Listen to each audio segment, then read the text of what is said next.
this was another case of my publisher having a contact with a survivor. Her name is Marie Elliott. She goes by Rita in the book. And I think it's because I had done the Slow March of Light with Bob and Nama, is they felt like I had already worked with this kind of situation before, where I'm taking a story where I'm interviewing the subject and then creating historical novel. Marie was much different to work with. She wanted a book, but she couldn't grasp at first why it would not be a memoir or a biography, because she's like, well, it's true. This happened. This really happened. And the publisher was telling her, well, Heather writes historical fiction, and we feel like this is going to be more marketable as historical fiction because she can take a few more liberties and cover a greater gamut of the story. And so our first meeting, I could tell she was very nervous, and she told me her whole story. And I mean, I think a lot of us have read a lot of World War II novels.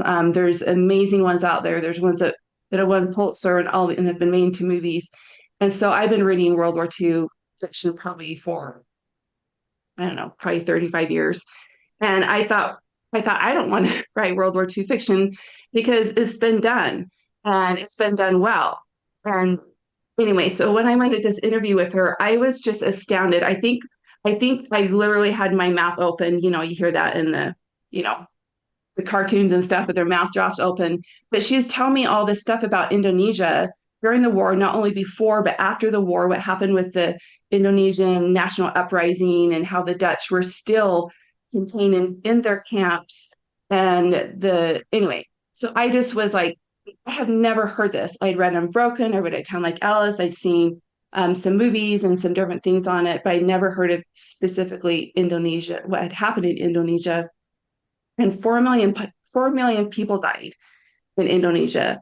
And about 30,000 of those were Dutch, and the rest were Indonesians. And I thought, this is like a major atrocity that is just not talked about. And I went on Amazon and eBay and I looked for books and films. I could only find self published memoirs. And so that's why I ended up just grabbing a few of those.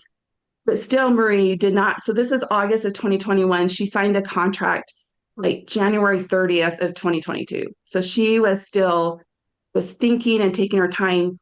And I realized it wasn't just, oh, let me trust this author to tell my story. It was, am I really ready to tell my story in this fashion? She was about 5 years old when her and her family were put into one internment camp. And all the men were separated out. The men went into their own camps, and the men were also sent all throughout the Pacific Rim to work on railroads and to build roads. And that's where a lot of the deaths happened, or in those situations. So Marie was with her mother and her grandmother and her little brother, and her mother was actually a few months pregnant. And so they ended up living in this camp for over 3 years. And as we know, when Pearl Harbor happened, that all the Allied countries were declaring war against Japan, so Japan was declaring it back. So one of those countries was the Netherlands. They declared war against Japan, even though they were occupied by the Germans. The Queen was living in London, and so she declares war on Japan. Japan declares war back. So Japan invades Indonesia. Back then, it was called the Dutch East Indies. So the islands are colonized by the Dutch. So Japan takes over the islands. Now they have mineral resources. They have oil because, of course, there's an oil embargo by the Soviet Union. Um, Kind of reminds me of today, but so they just put everyone that is European, which was mostly Dutch, into internment camps. And but once the war is over and Japan had finally surrendered, the Indonesians had been promised early on by Japan, if you guys help us with this war, then we will give you guys independence, which of course Japan was not willing to grant because they didn't have the power to do that. So there's just this huge rebellion. Um, Thousands of people were killed after between 45 and 49, 1945, 1949, because of this uprising. And so the Dutch were not safe to leave these camps. So the Japanese were asked to stay there. And now the Japanese are protecting the Dutch from the Indonesians. And it was hard to get the Dutch out because all the ships around the area, well, most of them were destroyed, but the ones that were coming, they're pulling out troops and they're pulling out um, people that were on the priority list. And so it actually took Marie from August, September, when the surrender is going on, until the end of December is when her family finally got out. But some people didn't get out until 1945. And then it's like, where do you go? Because these people have been living in Indonesia for decades, and they don't have homes in Holland or America or Australia or Canada, but they're being repatriated basically as refugees and then trying to build their lives. But the question becomes is, why don't we know the story about this Dutch plight?